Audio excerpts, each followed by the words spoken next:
Bienvenue dans cette quatrième partie de la vidéo, où nous allons explorer ensemble des exemples concrets de sujets qui pourraient vous être proposés lors de l'épreuve orale du DALF C1. Dans cette section, je vous présente des exposés détaillés conçus pour vous offrir une base solide d'informations et une structure claire.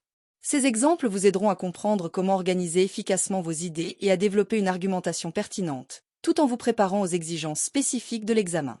Installez-vous confortablement et plongeons sans plus attendre dans ces thématiques qui vous permettront de briller le jour de l'épreuve. Exemple 37. Avant de commencer cet exercice, je vais vous expliquer une méthode simple pour en tirer le meilleur bénéfice. D'abord, je vous conseille de regarder la vidéo une première fois avec les sous-titres activés. Cela va vous aider à mieux comprendre le contenu, en faisant le lien entre ce que vous entendez et les mots écrits. Ensuite, regardez la vidéo une deuxième fois sans les sous-titres, pour vous concentrer uniquement sur l'écoute et renforcer votre compréhension auditive. Enfin, prenez un cahier et écrivez quelques phrases clés que vous avez retenues de l'épisode. Ce sera une bonne façon de consolider ce que vous avez appris tout en pratiquant l'écriture en français. En suivant cette méthode, vous verrez des progrès dans votre compréhension et votre capacité à vous exprimer en français. C'est parti! Aujourd'hui, je vais aborder un sujet d'une importance cruciale pour notre société, et particulièrement pour les jeunes en milieu scolaire, la dépression scolaire. Ce trouble, souvent méconnu ou sous-estimé, est de plus en plus répandu parmi les élèves et les étudiants. Il se manifeste par un découragement profond, une perte de motivation et une difficulté croissante à accomplir les tâches scolaires. Mais plus qu'un simple état de fatigue ou d'ennui, la dépression scolaire peut avoir des répercussions graves sur le parcours académique et la santé mentale des jeunes. Comment la dépression scolaire impacte-t-elle le parcours académique et le bien-être des élèves? Et quelles solutions peuvent être envisagées pour la prévenir et la traiter?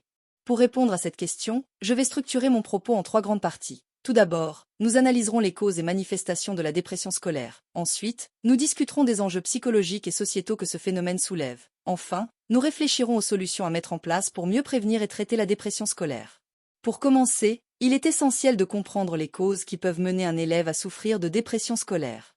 Ces causes sont souvent multifactorielles et résultent d'un ensemble de pressions, à la fois internes et externes, qui pèsent sur le jeune. L'une des premières causes à mentionner est la pression académique. Dès le plus jeune âge, les élèves sont confrontés à des attentes élevées, tant de la part de leurs parents que de leurs enseignants, mais aussi de la société. Cette pression de réussite est particulièrement forte dans les systèmes éducatifs compétitifs, où la performance académique est souvent perçue comme le seul indicateur de succès futur. De nombreux élèves se sentent accablés par cette pression et finissent par développer un sentiment d'échec constant, surtout s'ils ne parviennent pas à répondre aux attentes. Cela crée un cercle vicieux. Plus l'élève se sent en échec, plus il se décourage, et plus ses performances scolaires en souffrent. Un autre facteur important est le contexte familial. Les événements de vie perturbants, comme un divorce, des conflits familiaux récurrents, ou encore un déménagement, peuvent profondément affecter un jeune. Lorsqu'un élève traverse de telles difficultés dans sa sphère personnelle, il peut être difficile de se concentrer sur les études. Ces événements sont souvent source de stress et peuvent entraîner une déstabilisation émotionnelle qui favorise l'émergence de la dépression. Le harcèlement scolaire est également un facteur clé à considérer. Le harcèlement, qu'il soit physique ou psychologique, peut avoir des effets dévastateurs sur la santé mentale d'un élève. Les jeunes qui en sont victimes développent un profond sentiment de rejet et perdent peu à peu confiance en eux. Ce manque d'estime de soi se traduit souvent par une difficulté à se projeter dans un avenir positif et par une baisse de motivation à l'école. Il est difficile pour un élève harcelé de se concentrer sur ses études lorsqu'il se sent menacé ou humilié en permanence. Enfin, il est important de souligner les facteurs biologiques et génétiques. La dépression n'est pas uniquement le résultat de facteurs externes. Certaines études montrent que des prédispositions génétiques ou des déséquilibres biochimiques peuvent également contribuer au développement de la dépression chez certains individus. Cette vulnérabilité biologique, combinée aux facteurs environnementaux comme la pression scolaire ou les tensions familiales, peut accentuer les risques de dépression chez un élève. Mais quels sont les symptômes de la dépression scolaire? Comment se manifestent-elles concrètement? Le premier signe est souvent la baisse des performances académiques. Un élève en dépression a de plus en plus de mal à se concentrer, à accomplir ses devoirs, et ses résultats en pâtissent. Ce déclin scolaire peut être brutal ou progressif, mais il est presque toujours un signal d'alarme. La fatigue mentale et physique rend les tâches scolaires insurmontables, même celles qui, autrefois, paraissaient simples. Ensuite, on observe généralement une absence de motivation et un désengagement total. Les élèves dépressifs ne se contentent pas de baisser leurs performances, ils perdent aussi tout intérêt pour l'école, et plus largement pour les activités qui les passionnaient auparavant. Ce désengagement ne se limite pas au cadre scolaire, il touche aussi la vie sociale de l'élève, qui a tendance à s'isoler de ses camarades et à éviter les interactions sociales. Enfin, il faut prêter attention aux symptômes physiques et psychologiques associés à la dépression. La fatigue chronique, les troubles du sommeil, l'anxiété et l'irritabilité sont des symptômes fréquents. Beaucoup d'élèves en dépression souffrent également de maux de tête, de douleurs corporelles ou de troubles alimentaires. Ces symptômes physiques viennent souvent renforcer le sentiment de mal-être général, rendant le quotidien de l'élève encore plus difficile à vivre. Après avoir exploré les causes et les manifestations de la dépression scolaire, il est essentiel de comprendre les enjeux qu'elle soulève, tant sur le plan psychologique que sur le plan sociétal. Les conséquences psychologiques de la dépression scolaire sont nombreuses et particulièrement préoccupantes. L'impact sur la confiance en soi est sans doute l'un des aspects les plus dévastateurs. Un élève qui traverse une période de dépression finit par développer une image extrêmement négative de lui-même. Il se considère comme un raté, incapable de réussir, ce qui renforce le sentiment de découragement et d'impuissance.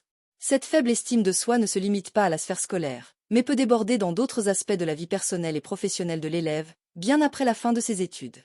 En outre, la dépression scolaire expose les élèves à des risques accrus de troubles mentaux plus graves, comme les troubles anxieux, les addictions, voire les tendances suicidaires. Il est essentiel de souligner que la dépression non traitée peut s'aggraver et mener à des comportements autodestructeurs.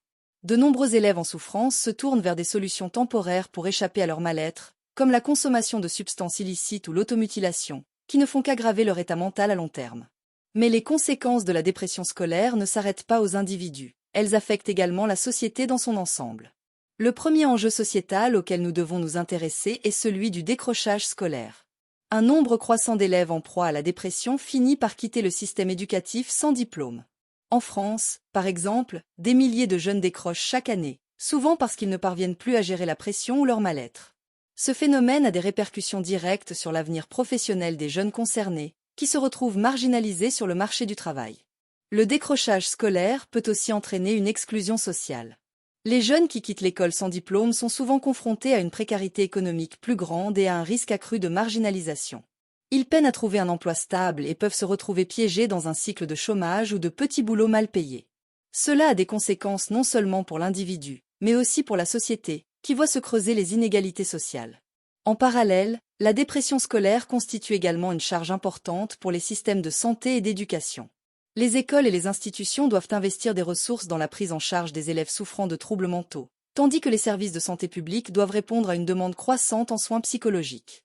Cela souligne la nécessité de renforcer les dispositifs de soutien, tant sur le plan éducatif que médical. Face à un tel constat, il est crucial d'envisager des solutions pour prévenir et traiter la dépression scolaire. La prévention en milieu scolaire est sans doute l'un des leviers les plus efficaces pour lutter contre ce phénomène.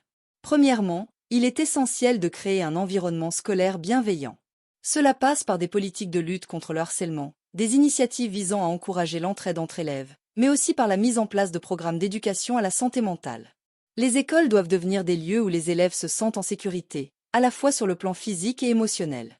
Cela implique également d'offrir des espaces d'écoute et de dialogue, où les élèves peuvent se confier sur leurs difficultés sans crainte de jugement.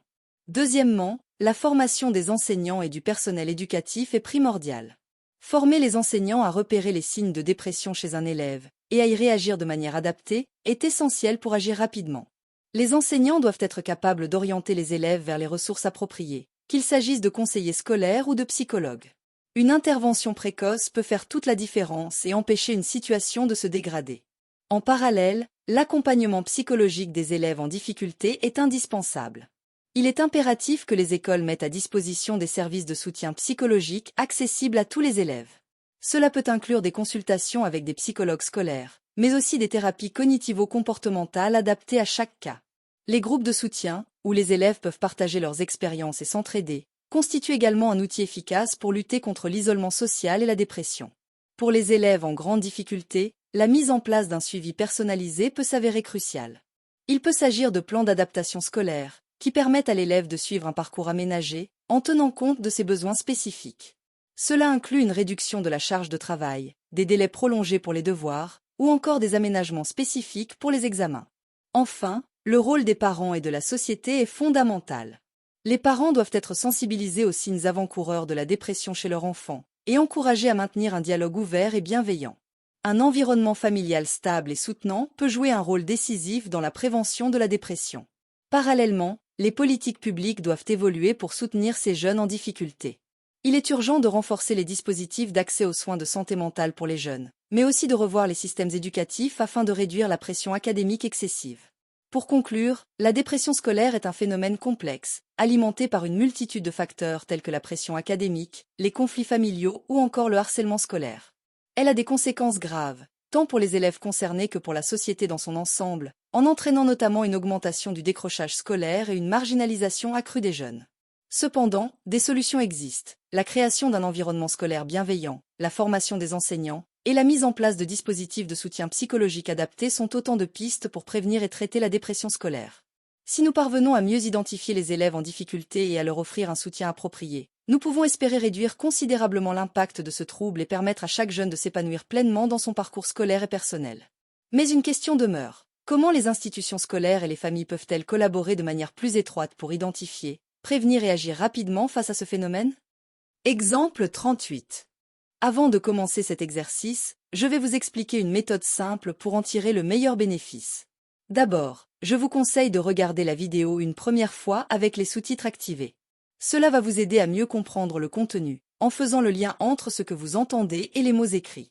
Ensuite, regardez la vidéo une deuxième fois sans les sous-titres, pour vous concentrer uniquement sur l'écoute et renforcer votre compréhension auditive. Enfin, prenez un cahier et écrivez quelques phrases clés que vous avez retenues de l'épisode. Ce sera une bonne façon de consolider ce que vous avez appris tout en pratiquant l'écriture en français. En suivant cette méthode, vous verrez des progrès dans votre compréhension et votre capacité à vous exprimer en français. C'est parti! Nous vivons à une époque où les technologies numériques ont profondément transformé notre quotidien. La génération actuelle, souvent qualifiée de « digital native », a grandi avec l'omniprésence des smartphones, des réseaux sociaux et des plateformes de communication instantanée. Cette connectivité permanente a révolutionné les modes de communication, les interactions sociales et même la manière dont nous accédons à l'information. Mais cette hyperconnexion soulève de nombreuses questions. Les jeunes d'aujourd'hui sont-ils trop connectés?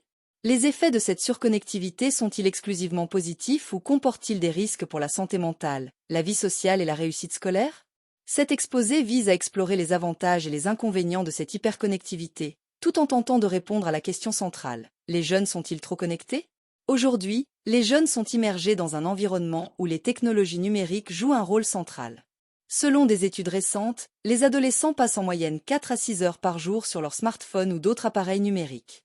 Les réseaux sociaux tels que Instagram, TikTok, Snapchat et Facebook sont les principales plateformes utilisées, offrant des espaces d'échange, de divertissement et d'information. Le taux de pénétration des smartphones chez les jeunes est extrêmement élevé. Plus de 90% des 12 à 17 ans en possèdent un, selon une enquête de Statista menée en 2021. Le développement de la 5G, l'accessibilité aux technologies à faible coût et la diffusion massive de contenus numériques ont facilité cette connectivité permanente. Cette hyperconnectivité est amplifiée par l'accès quasi illimité à l'Internet et aux outils numériques dès le plus jeune âge. Les écoles, les universités et les entreprises encouragent également l'usage des outils technologiques, tant dans l'apprentissage que dans le travail collaboratif. Ainsi, les jeunes évoluent dans une société où être connecté est devenu la norme, tant dans la sphère privée que professionnelle. Il est essentiel de comprendre pourquoi les jeunes sont si attirés par cette hyperconnectivité. Les réseaux sociaux jouent un rôle central dans leur socialisation. Ces plateformes leur permettent de rester en contact avec leurs amis, de nouer de nouvelles relations et de partager leur vie quotidienne. L'aspect instantané et visuel des échanges, notamment avec les photos et vidéos, renforce cette attraction. De plus, les jeunes utilisent les technologies numériques pour accéder à l'information et aux loisirs. Les plateformes de streaming, les jeux en ligne et les applications de divertissement sont devenues des incontournables de leur quotidien. Par ailleurs, les jeunes sont particulièrement sensibles à la pression sociale générée par les réseaux sociaux. Le besoin de validation, à travers les likes et les commentaires, incite à une surutilisation des réseaux. Enfin, l'éducation et le travail jouent également un rôle dans cette hyperconnectivité. Avec la numérisation des supports pédagogiques, l'utilisation des outils numériques pour les études est devenue courante. Les jeunes consultent leurs devoirs en ligne, participent à des classes virtuelles et effectuent des recherches sur Internet, accentuant encore plus leur dépendance aux appareils numériques. L'un des principaux avantages de l'hyperconnectivité réside dans l'accès instantané à une information abondante et diversifiée. Grâce à Internet, les jeunes peuvent se documenter sur des sujets variés, qu'il s'agisse de leurs études, de l'actualité mondiale, de la science ou de la culture. Ils ont également accès à des tutoriels et des formations en ligne qui leur permettent de développer de nouvelles compétences ou d'approfondir leurs connaissances. Cette démocratisation du savoir constitue un atout majeur pour leur développement intellectuel et leur capacité à se former de manière autonome. Par exemple, des plateformes comme YouTube, Khan Academy ou Coursera permettent aux jeunes d'apprendre des sujets allant des mathématiques à l'histoire en passant par la programmation. Cet accès direct à la connaissance stimule leur curiosité et favorise un apprentissage interactif. En ce sens, la connectivité des jeunes favorise l'éducation et l'acquisition de nouvelles compétences. Les jeunes d'aujourd'hui sont naturellement immergés dans un environnement technologique, ce qui leur permet de développer une série de compétences numériques. La maîtrise des outils informatiques, la capacité à naviguer sur Internet, à utiliser les logiciels de traitement de texte ou de gestion de projet sont devenus des compétences essentielles dans le monde du travail. Cette génération est non seulement capable de consommer de l'information, mais également de la produire en utilisant des plateformes comme Instagram, TikTok et YouTube, devenant ainsi de véritables créateurs de contenu. Ces compétences numériques sont très recherchées sur le marché du travail, où l'adaptation rapide aux technologies est devenue une exigence. Les jeunes hyperconnectés sont donc mieux préparés aux évolutions du monde professionnel et plus aptes à répondre aux attentes des entreprises dans les secteurs technologiques ou du marketing digital. Un autre avantage de l'hyperconnectivité est la capacité à maintenir des liens sociaux de manière plus flexible et instantanée. Les jeunes peuvent garder contact avec des amis éloignés, suivre l'évolution de leurs proches et élargir leur cercle de connaissances grâce aux réseaux sociaux. De plus, Internet et les réseaux sociaux permettent de découvrir des personnes partageant les mêmes passions, parfois dans des communautés globales. Les jeunes peuvent ainsi échanger sur des sujets qui les intéressent avec des personnes du monde entier, créant de nouvelles formes de sociabilité. Les forums de discussion, les groupes d'intérêt sur Facebook ou Reddit, ou encore les chaînes de discussion sur Discord sont autant de moyens pour les jeunes de s'engager dans des conversations sur des sujets variés, des jeux vidéo à la politique en passant par la musique ou l'art. Cette connectivité mondiale élargit leur horizon et leur permet de se sentir connectés à des personnes qui partagent les mêmes idées, renforçant ainsi leur sentiment d'appartenance. Cependant, l'hyperconnectivité présente aussi des risques, notamment sur la santé mentale. De nombreuses études montrent que la surutilisation des réseaux sociaux peut être associée à des niveaux accrus d'anxiété, de dépression et de sentiments d'isolement. Le besoin constant de validation sociale, symbolisé par les likes et les commentaires, peut générer une dépendance et un sentiment d'insécurité chez certains jeunes. Ce phénomène est particulièrement préoccupant chez les adolescents, dont l'estime de soi est souvent liée à l'image qu'ils projettent en ligne. Les jeunes sont également confrontés à la pression de devoir être constamment connectés pour ne pas manquer quelque chose, le phénomène du FOMO, ou Fear of Missing Out. Cette anxiété d'être exclu des conversations ou événements sociaux en ligne peut entraîner un usage excessif des plateformes, au détriment de leur santé mentale. L'un des effets les plus préoccupants de l'hyperconnectivité est la dépendance aux écrans. Les jeunes passent de plus en plus de temps sur leur téléphone, tablette ou ordinateur, au point que certains développent une véritable addiction numérique. Cette dépendance peut avoir des conséquences négatives sur leur sommeil, leur capacité de concentration, ainsi que leur santé physique. Le temps excessif passé devant les écrans est souvent corrélé à des habitudes de vie sédentaires, qui peuvent entraîner des problèmes de santé à long terme, comme l'obésité ou des troubles musculo-squelettiques. Par ailleurs, l'omniprésence des écrans peut affecter la qualité des interactions sociales en personne. Les jeunes peuvent être moins enclins à engager des conversations face à face ou à développer des compétences sociales essentielles, telles que la gestion des conflits ou la communication non verbale. Le fait d'être constamment distrait par les notifications et les messages instantanés peut aussi réduire la capacité à vivre pleinement dans l'instant présent. L'accès à une grande quantité d'informations n'est pas toujours un avantage. En effet, la surabondance d'informations sur Internet expose les jeunes à la désinformation, aux fausses nouvelles et aux théories du complot. Bien que les jeunes soient souvent considérés comme des utilisateurs compétents des technologies numériques, ils ne sont pas toujours équipés pour distinguer les sources fiables des informations erronées. Le manque de pensée critique face au contenu en ligne peut les rendre vulnérables à la manipulation et à la propagation de fausses informations. Par ailleurs, le modèle des algorithmes des réseaux sociaux tend à favoriser les contenus qui suscitent de l'émotion ou de la controverse, ce qui peut renforcer des bulles de filtre et réduire l'exposition à une diversité de points de vue. Les jeunes risquent ainsi de rester enfermés dans des communautés qui partagent les mêmes opinions, limitant leur capacité à débattre et à confronter des idées différentes. Les jeunes d'aujourd'hui sont incontestablement connectés, mais la question de savoir s'ils sont trop connectés dépend de la manière dont cette connectivité est gérée et de son impact sur leur bien-être. L'hyperconnectivité présente de nombreux avantages, tels que l'accès à l'information, le développement des compétences numériques et le maintien des relations sociales. Cependant, elle comporte également des risques pour la santé mentale, favorise la dépendance aux écrans et expose les jeunes à la désinformation. L'enjeu réside donc dans l'éducation et la sensibilisation des jeunes à une utilisation plus équilibrée et responsable des technologies. Les parents, les éducateurs et les jeunes eux-mêmes doivent être conscients des risques associés à l'hyperconnectivité tout en capitalisant sur les opportunités qu'elle offre. En trouvant un juste milieu entre le monde numérique et le monde réel, les jeunes pourront tirer le meilleur parti des technologies sans compromettre leur bien-être physique et mental. Exemple 38. En France, pays des Lumières et du savoir, 7% de la population adulte est en situation d'illettrisme. Comment expliquer ce paradoxe dans une nation où l'éducation est un droit fondamental? L'illettrisme, souvent confondu avec l'analphabétisme, désigne la situation de personnes ayant été scolarisées mais qui ne maîtrisent pas suffisamment la lecture, l'écriture et le calcul pour être autonomes dans la vie courante. Contrairement à l'analphabétisme, qui touche des personnes n'ayant jamais été scolarisées, l'illettrisme concerne celles qui, bien qu'ayant fréquenté l'école, n'ont pas acquis ou maintenu un niveau fonctionnel de littératie. En 2013, l'illettrisme a été déclaré « grande cause nationale » en France, mettant en lumière une problématique persistante et complexe, touchant des millions de citoyens et posant un défi considérable pour la société. Pourquoi l'illettrisme persiste-t-il dans un pays développé comme la France, et quelles stratégies pourraient être mises en œuvre pour y remédier? Cette question soulève des enjeux importants, tant sur le plan individuel que collectif, et nécessite une réflexion approfondie sur les causes profondes et les solutions possibles à ce problème. Dans un premier temps, nous analyserons le contexte et les enjeux liés à l'illettrisme en France. Ensuite, nous nous pencherons sur les causes profondes de ce phénomène. Enfin, nous proposerons des solutions pour lutter contre ce fléau et en évaluerons l'efficacité. L'illettrisme en France concerne environ 2,5 millions de personnes, soit 7% de la population âgée de 18 à 65 ans. Ce chiffre, bien que stable au fil des années, reste préoccupant car il touche une partie non négligeable de la population. Il est particulièrement inquiétant que ces personnes aient toutes été scolarisées, ce qui met en évidence les lacunes du système éducatif en matière de prévention de l'illettrisme. Les groupes les plus touchés sont ceux qui se trouvent déjà en situation de vulnérabilité, les personnes âgées, qui peuvent perdre leurs acquis en raison de la désuétude de certaines compétences, les populations en situation de précarité, pour qui l'accès à l'éducation et aux ressources culturelles est souvent limité, les migrants, confrontés à des défis linguistiques et culturels supplémentaires, et les personnes vivant en milieu rural, souvent isolées et moins bien desservies par les services éducatifs. L'illettrisme est un enjeu majeur car il entrave l'accès à l'emploi, limite la participation à la vie citoyenne et constitue une forme de marginalisation sociale. Pour les individus concernés, l'illettrisme représente une véritable barrière à l'intégration sociale et économique. Sans les compétences de base en lecture, en écriture et en calcul, il est difficile de trouver un emploi stable, de suivre des formations professionnelles ou même de participer pleinement à la vie de la communauté.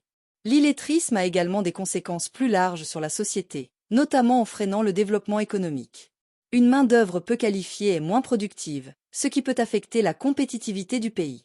En outre, l'illettrisme peut compromettre la cohésion sociale en créant des inégalités d'accès aux droits fondamentaux, comme l'éducation, la santé et l'exercice de la citoyenneté. L'illettrisme engendre aussi un coût économique non négligeable pour la société. Les personnes illettrées sont souvent plus exposées au chômage ou à des emplois précaires et peu rémunérés, ce qui peut les rendre plus dépendantes des aides sociales. De plus, l'accès limité à l'information et aux services, y compris numériques, peut exacerber l'exclusion sociale, créant un cercle vicieux de marginalisation. Un des principaux facteurs de l'illettrisme est l'échec scolaire précoce. Beaucoup d'adultes illettrés ont quitté le système scolaire avec de grandes lacunes. Ces difficultés peuvent être liées à un manque de soutien familial, à des troubles de l'apprentissage non diagnostiqués ou à des conditions socio-économiques difficiles. Par exemple, un enfant grandissant dans un environnement familial où l'éducation n'est pas valorisée, où les parents eux-mêmes sont en situation d'illettrisme est moins susceptible de recevoir le soutien nécessaire pour réussir à l'école. De plus, les enfants confrontés à des problèmes tels que la dyslexie ou d'autres troubles de l'apprentissage risquent de passer entre les mailles du filet si ces difficultés ne sont pas détectées et prises en charge rapidement. Le système éducatif français, bien qu'il dispose de nombreux atouts, a souvent du mal à répondre aux besoins des élèves les plus vulnérables, ce qui peut conduire à un décrochage scolaire et, à terme, à l'illettrisme. La marginalisation sociale est un autre facteur clé qui contribue à la persistance de l'illettrisme. Les personnes vivant dans des milieux défavorisés ou isolés ont moins accès aux ressources éducatives et culturelles, ce qui aggrave leur situation. Par exemple, dans les zones rurales, l'accès aux bibliothèques, aux centres culturels, et même à une connexion Internet stable peut être limité, ce qui empêche les personnes de maintenir et de développer leurs compétences en littératie. De plus, la précarité économique peut obliger certaines familles à donner la priorité à la survie quotidienne plutôt qu'à l'éducation, ce qui réduit les opportunités d'apprentissage. Cette marginalisation est souvent exacerbée par des stéréotypes et des préjugés qui peuvent décourager les individus en situation d'illettrisme de chercher de l'aide, de peur d'être stigmatisés ou rejetés. Le manque de suivi post-scolaire est également un facteur majeur de l'illettrisme. Les dispositifs d'accompagnement pour les adultes en situation d'illettrisme restent insuffisants, avec un manque de formation continue ou de programmes de rattrapage adaptés. Après avoir quitté le système scolaire, beaucoup de personnes en situation d'illettrisme n'ont pas accès à des programmes de formation adaptés à leurs besoins. Les formations disponibles sont souvent trop générales ou inadaptées aux contraintes de temps et aux spécificités des adultes illettrés. De plus, les initiatives d'alphabétisation sont souvent mal connues ou difficiles d'accès pour les populations concernées. Ce manque de soutien continu peut entraîner une dégradation progressive des compétences en lecture et en écriture, rendant les individus de plus en plus vulnérables à l'illettrisme au fil du temps. Une étude de l'INSEE révèle que les régions les plus touchées par l'illettrisme sont souvent celles où le taux de chômage est élevé, comme les Hauts-de-France, et où l'accès à la culture et à l'éducation est limité. Dans ces régions, les disparités socio-économiques sont plus marquées, et les opportunités d'éducation de qualité sont souvent insuffisantes. Par exemple, dans certaines zones rurales ou périurbaines, les infrastructures éducatives sont moins développées, et les enseignants peuvent être moins bien formés pour gérer la diversité des besoins éducatifs des élèves. De plus, le manque de services publics, comme les transports ou les bibliothèques, limite l'accès à des ressources éducatives en dehors de l'école. Ce contexte socio-économique difficile crée un terreau propice à la persistance de l'illettrisme, malgré les efforts déployés pour réduire ce phénomène. L'illettrisme a des conséquences graves sur la vie des individus et sur la société. Sur le plan de l'emploi, les personnes illettrées sont plus susceptibles de rester au chômage ou d'occuper des emplois précaires et peu rémunérés. Dans un marché du travail de plus en plus exigeant, où la maîtrise des compétences de base est essentielle, l'illettrisme constitue un obstacle majeur à l'accès à des emplois stables et bien rémunérés. Les employeurs sont souvent réticents à embaucher des personnes qui ne maîtrisent pas les compétences de base en lecture, écriture et calcul, car cela peut affecter la productivité et la qualité du travail. En outre, les personnes illettrées ont souvent du mal à accéder à des formations professionnelles, ce qui limite leurs opportunités de progression de carrière. Ce manque d'accès à des emplois de qualité renforce la précarité économique et la dépendance aux aides sociales, créant un cercle vicieux de pauvreté et d'exclusion. L'illettrisme a également des répercussions sur la santé des individus. Les personnes illettrées peuvent avoir des difficultés à comprendre des instructions médicales, à suivre des traitements, ou à interpréter les informations sur les médicaments, ce qui peut conduire à des problèmes de santé non pris en charge ou mal gérés. Par exemple, une personne illettrée peut avoir du mal à lire une ordonnance médicale ou à comprendre les recommandations de son médecin, ce qui peut entraîner une mauvaise gestion de sa condition de santé. De plus, l'accès limité à l'information peut empêcher les personnes illettrées de prendre des décisions éclairées concernant leur santé, ce qui peut entraîner une détérioration de leur état de santé et une augmentation des coûts pour le système de santé. L'illettrisme est donc un facteur de risque pour la santé publique, en raison de son impact sur l'accès aux soins et la prévention des maladies. Sur le plan de la citoyenneté, l'illettrisme constitue un frein à la participation active à la vie démocratique. Un illettré est moins susceptible de participer au processus démocratique, tel que voter ou suivre l'actualité politique, car il peut avoir du mal à accéder à l'information et à comprendre les enjeux politiques et sociaux. Par exemple, une personne illettrée peut avoir des difficultés à lire un bulletin de vote ou à comprendre les programmes des candidats lors d'une élection. De plus, l'illettrisme limite l'accès aux droits et aux services publics, comme la justice ou l'administration, ce qui peut empêcher les individus d'exercer pleinement leurs droits de citoyens. Cette exclusion de la vie démocratique et sociale renforce le sentiment de marginalisation et d'isolement, et affaiblit la cohésion sociale. L'illettrisme n'est donc pas seulement un problème éducatif, mais aussi un enjeu de citoyenneté, qui touche au cœur de la participation démocratique et de l'inclusion sociale. Pour combattre l'illettrisme, plusieurs solutions peuvent être envisagées. Tout d'abord, le renforcement du soutien scolaire dès le plus jeune âge est essentiel. Des programmes de soutien personnalisés pour les élèves en difficulté, impliquant les familles, peuvent prévenir l'échec scolaire et réduire le risque d'illettrisme. Ces programmes devraient inclure des interventions précoces pour identifier et remédier aux difficultés d'apprentissage, comme la dyslexie, avant qu'elles ne deviennent trop graves. De plus, les parents devraient être impliqués dans le processus éducatif, afin de renforcer le lien entre l'école et la maison, et d'encourager une culture de la lecture et de l'apprentissage dès le plus jeune âge. En investissant dans le soutien scolaire et l'éducation de la petite enfance, il est possible de réduire les disparités éducatives et de prévenir l'émergence de l'illettrisme. Ensuite, il est crucial de développer des programmes de formation continue pour adultes, adaptés aux besoins des personnes en situation d'illettrisme. Ces programmes devraient être conçus pour tenir compte des contraintes de temps et des spécificités des adultes, comme leurs responsabilités familiales ou professionnelles. Par exemple, des cours du soir ou en ligne pourraient être proposés pour permettre aux adultes de suivre une formation tout en travaillant. De plus, ces programmes devraient être axés sur les compétences pratiques, comme la gestion des finances personnelles ou la compréhension des documents administratifs, afin de rendre l'apprentissage plus pertinent et motivant pour les participants. En offrant des opportunités d'apprentissage tout au long de la vie, il est possible de réduire l'illettrisme et d'améliorer l'inclusion sociale et économique des personnes concernées. Enfin, il est important de mener des campagnes de sensibilisation pour informer le public sur l'illettrisme et combattre les stigmatisations associées, afin d'encourager les personnes concernées à chercher de l'aide. Ces campagnes devraient viser à déconstruire les stéréotypes négatifs liés à l'illettrisme et à promouvoir une image positive de l'apprentissage tout au long de la vie. Par exemple, des témoignages de personnes ayant surmonté l'illettrisme pourraient être utilisés pour montrer que l'apprentissage est possible à tout âge, et pour inspirer d'autres personnes à entreprendre une formation. De plus, les campagnes devraient viser à sensibiliser le grand public aux causes de l'illettrisme, afin de favoriser une compréhension plus nuancée du problème et d'encourager un soutien plus large aux initiatives d'alphabétisation. L'initiative de 2013, déclarant l'illettrisme grande cause nationale, a permis de sensibiliser davantage la population et d'accroître les financements pour les programmes d'alphabétisation. Cependant, il reste encore beaucoup à faire, notamment pour adapter ces programmes aux besoins spécifiques des populations touchées. Les initiatives de lutte contre l'illettrisme doivent être mieux ciblées et plus accessibles, afin de toucher les personnes qui en ont le plus besoin. De plus, il est important de renforcer la coordination entre les différents acteurs impliqués, comme les écoles, les associations, les entreprises et les pouvoirs publics, pour maximiser l'impact des actions menées. En outre, il est crucial d'évaluer régulièrement l'efficacité des programmes d'alphabétisation, afin d'identifier les bonnes pratiques et d'améliorer les interventions futures. En prenant des mesures plus ciblées et coordonnées, il est possible de réduire significativement l'illettrisme en France et de favoriser une société plus inclusive et équitable. En résumé, l'illettrisme en France est un problème complexe, enraciné dans des inégalités socio-économiques et un système éducatif parfois défaillant.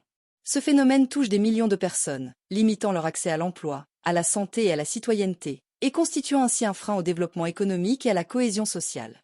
Bien que des progrès aient été réalisés, notamment grâce à l'initiative de 2013, il est crucial de continuer à agir pour réduire ce fléau. Les solutions proposées, telles que le renforcement du soutien scolaire, le développement de programmes de formation continue pour adultes et les campagnes de sensibilisation, sont autant de pistes pour lutter contre l'illettrisme. Cependant, ces actions doivent être accompagnées d'une évaluation continue de leur efficacité et d'un engagement fort de la part de tous les acteurs de la société. La lutte contre l'illettrisme est essentielle non seulement pour l'intégration sociale des individus, mais aussi pour la cohésion sociale et le développement économique de la France. Dans un contexte où la société devient de plus en plus numérique, il est impératif de réfléchir à de nouvelles stratégies pour aider les personnes illettrées à surmonter ce handicap, notamment en intégrant des formations numériques de base. Le défi à venir sera d'assurer que personne n'est laissé pour compte dans cette transition numérique, et que chacun puisse participer pleinement à la vie sociale, économique et démocratique du pays. En fin de compte, la lutte contre l'illettrisme est une question de justice sociale, d'égalité des chances, et de respect des droits fondamentaux de chaque citoyen. Si vous avez trouvé ce podcast précieux et inspirant, nous vous invitons à le partager avec vos proches et à nous faire part de vos réflexions en commentaire. Votre avis est important pour nous et pour la communauté. N'oubliez pas non plus de vous abonner à notre podcast si ce n'est pas encore fait, afin de ne manquer aucune de nos prochaines discussions. Ensemble, contribuons à faire avancer la lutte contre l'illettrisme et à promouvoir une société plus inclusive et équitable pour tous. Exemple 39. Dans un monde où les technologies numériques évoluent à un rythme effréné, l'éducation ne fait pas exception. En 2020, la pandémie de Covid-19 a contraint plus de 1,6 milliard d'enfants et d'adolescents à quitter les salles de classe traditionnelles et à se tourner vers l'apprentissage en ligne, mettant en lumière l'importance cruciale des outils numériques dans l'éducation. Aujourd'hui, le numérique est devenu un élément central de l'éducation, transformant les méthodes d'apprentissage, l'accès au savoir et les interactions entre élèves et enseignants. Cependant, cette intégration soulève de nombreuses questions quant à son efficacité et à son impact sur les méthodes d'enseignement traditionnelles. Comment le numérique transforme-t-il l'éducation moderne et quels en sont les enjeux pour l'avenir de l'apprentissage? Nous explorons d'abord les avantages que le numérique apporte à l'éducation, avant de nous pencher sur les défis et les limites que cette transformation entraîne. Le développement des technologies numériques a radicalement transformé l'accès aux ressources éducatives. Autrefois limité aux bibliothèques physiques et aux manuels scolaires, les ressources pédagogiques sont désormais disponibles en ligne, rendant le savoir accessible à un plus grand nombre de personnes. Grâce aux plateformes éducatives en ligne, telles que Khan Academy, Coursera et edX, les élèves peuvent accéder à des cours dispensés par des professeurs de renom provenant des meilleures universités du monde entier, souvent gratuitement ou à coût réduit. Ces plateformes proposent des cours couvrant une large gamme de sujets, allant des sciences exactes aux sciences humaines, et sont accessibles 24 heures sur 24, 7 jours sur 7. En plus des cours en ligne, les bibliothèques numériques telles que Project Gutenberg ou Gallica offrent un accès gratuit à des milliers de livres, d'articles de recherche et de documents historiques. Ces ressources permettent aux étudiants d'approfondir leurs connaissances, d'explorer des sujets au-delà des limites du programme scolaire traditionnel et d'enrichir leur culture générale. Par ailleurs, le numérique permet de constamment mettre à jour les contenus, assurant ainsi aux apprenants un accès à des informations récentes et pertinentes, ce qui est crucial dans des domaines en évolution rapide comme les technologies ou les sciences médicales. Ainsi, le numérique démocratise l'accès au savoir en brisant les barrières géographiques et financières, permettant à un élève dans un village reculé d'accéder aux mêmes ressources qu'un étudiant dans une grande ville universitaire. Les technologies numériques offrent une flexibilité sans précédent dans la personnalisation des parcours éducatifs. Contrairement aux méthodes d'enseignement traditionnelles, où tous les élèves suivent le même rythme et le même contenu, les outils numériques permettent d'adapter l'apprentissage aux besoins spécifiques de chaque élève. Par exemple, les logiciels éducatifs adaptatifs, comme Smart Sparrow ou Dreambox, analysent les performances des élèves en temps réel et ajustent le contenu en fonction de leurs lacunes et de leurs points forts. Si un élève éprouve des difficultés en mathématiques, le logiciel peut proposer des exercices supplémentaires, réexpliquer certains concepts ou ajuster le niveau de difficulté pour s'assurer que l'élève progresse efficacement. Les plateformes d'apprentissage en ligne, comme Khan Academy ou Duolingo, permettent également aux élèves de choisir leur propre rythme d'apprentissage. Un élève peut ainsi passer plus de temps sur les sujets qu'il trouve difficiles et avancer plus rapidement sur ceux qu'il maîtrise déjà. Cette personnalisation est particulièrement bénéfique pour les élèves ayant des besoins spécifiques, comme les apprenants en difficulté ou ceux ayant des troubles de l'apprentissage, car elle permet de réduire le stress lié au rythme de la classe et de rendre l'apprentissage plus efficace et agréable.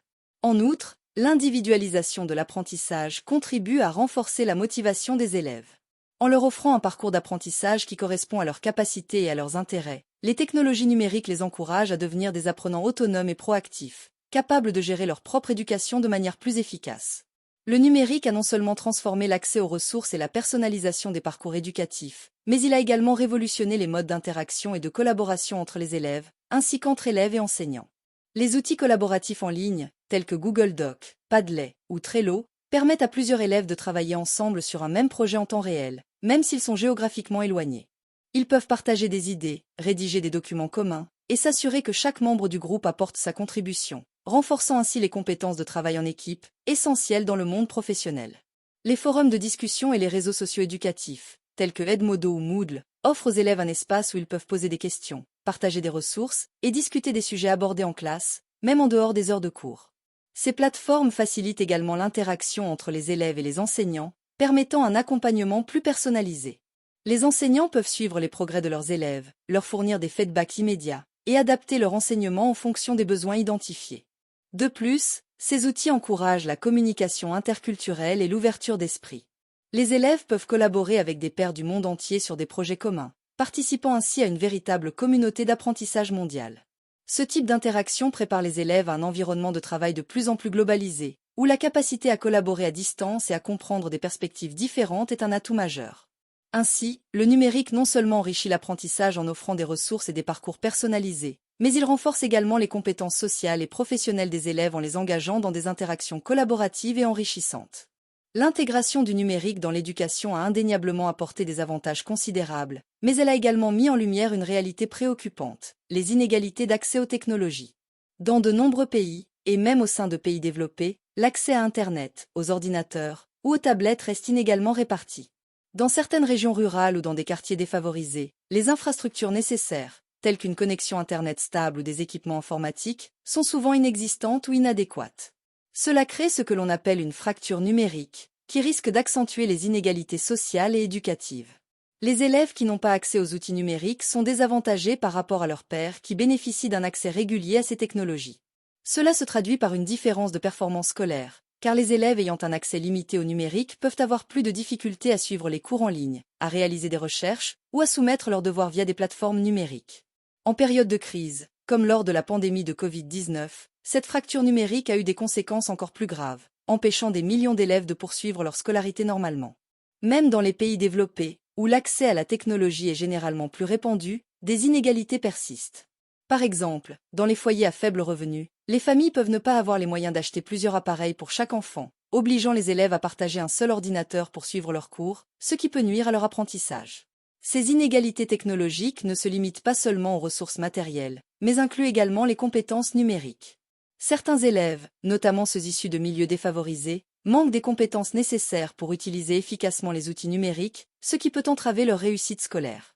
En conséquence, pour que l'intégration du numérique dans l'éducation soit véritablement bénéfique pour tous, il est crucial de prendre en compte ces inégalités d'accès et de mettre en place des politiques et des initiatives visant à les réduire.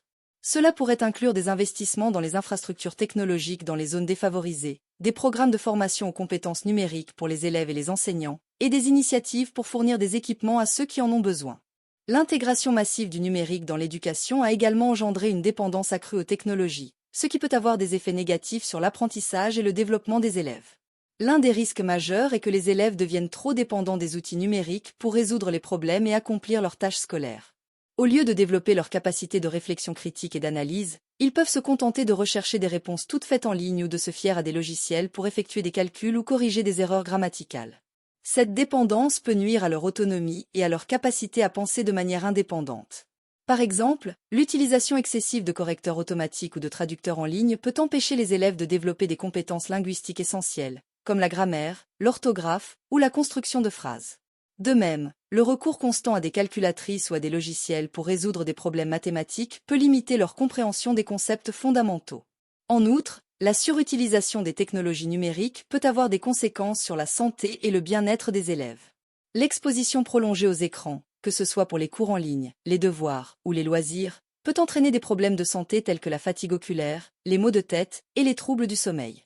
Les élèves peuvent également éprouver des difficultés à se concentrer en classe ou à participer activement aux discussions, car ils sont habitués à un environnement numérique où l'information est souvent consommée de manière passive. Les effets négatifs de cette dépendance aux technologies se manifestent également dans le comportement des élèves. Ils peuvent devenir plus distraits, plus enclins à la procrastination, ou moins enclins à participer à des activités non numériques, comme la lecture de livres ou les activités en plein air. Cette tendance peut également affecter leurs compétences sociales, car les interactions en ligne ne remplacent pas les interactions en face à face, essentielles pour le développement de compétences interpersonnelles. Il est donc essentiel de trouver un équilibre entre l'utilisation des technologies numériques et le développement d'autres compétences cognitives et sociales. Les éducateurs doivent encourager les élèves à utiliser les technologies comme des outils complémentaires, et non comme des substituts à la réflexion critique, à la créativité et à l'apprentissage autonome. Si le numérique offre de nouvelles opportunités pour l'éducation, il peut également poser des défis importants en ce qui concerne la qualité de l'enseignement. L'un des principaux défis est de garantir que les outils numériques soient utilisés de manière efficace et appropriée dans le cadre éducatif. Sans une formation adéquate des enseignants et une bonne stratégie d'intégration, le numérique peut parfois compromettre l'efficacité pédagogique. Par exemple, les évaluations en ligne, bien qu'efficaces pour mesurer rapidement les compétences des élèves, posent des problèmes en termes d'intégrité académique. Les élèves peuvent être tentés de tricher en accédant à des réponses en ligne ou en utilisant des logiciels pour tricher lors des examens à distance. De plus, les évaluations automatisées, basées sur des algorithmes, peuvent ne pas toujours refléter la complexité des compétences des élèves, notamment dans les domaines où la réflexion critique et la créativité sont essentielles. L'absence d'interaction humaine directe dans les cours en ligne peut également réduire l'efficacité de l'enseignement, en particulier dans les matières qui nécessitent un accompagnement personnalisé. Les enseignants jouent un rôle crucial dans la motivation des élèves, la clarification des concepts complexes et l'adaptation de l'enseignement en fonction des besoins individuels. Or, ces aspects peuvent être difficiles à reproduire dans un environnement numérique où l'interaction se fait souvent par le biais de forums ou de chats, qui ne permettent pas toujours de saisir les nuances de la communication non verbale.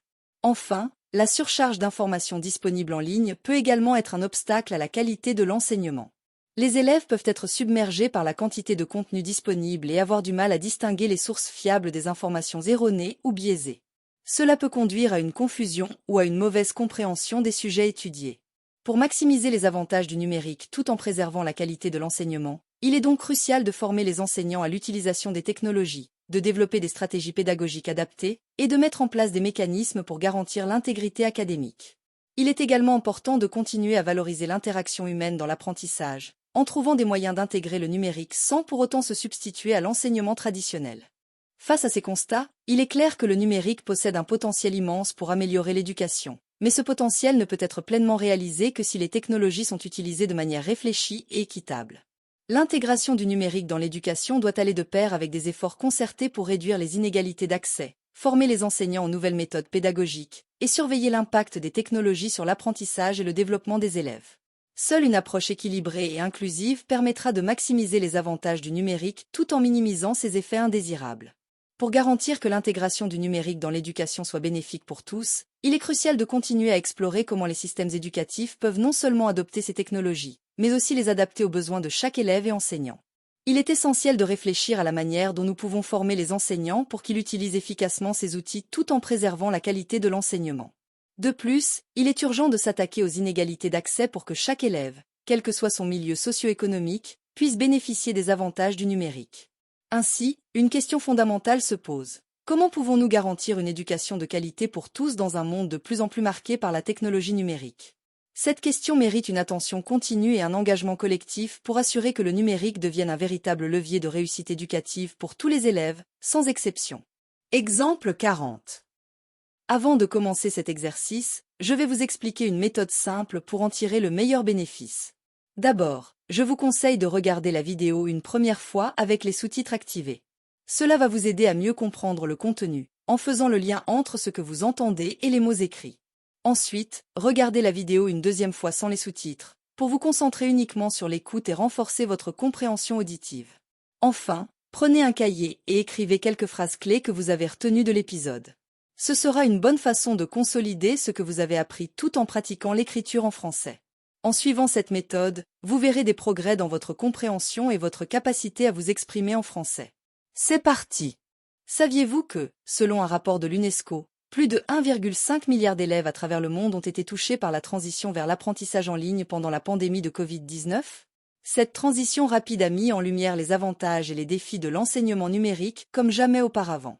Aujourd'hui, nous allons discuter de l'enseignement en ligne et de son potentiel à remplacer l'école traditionnelle.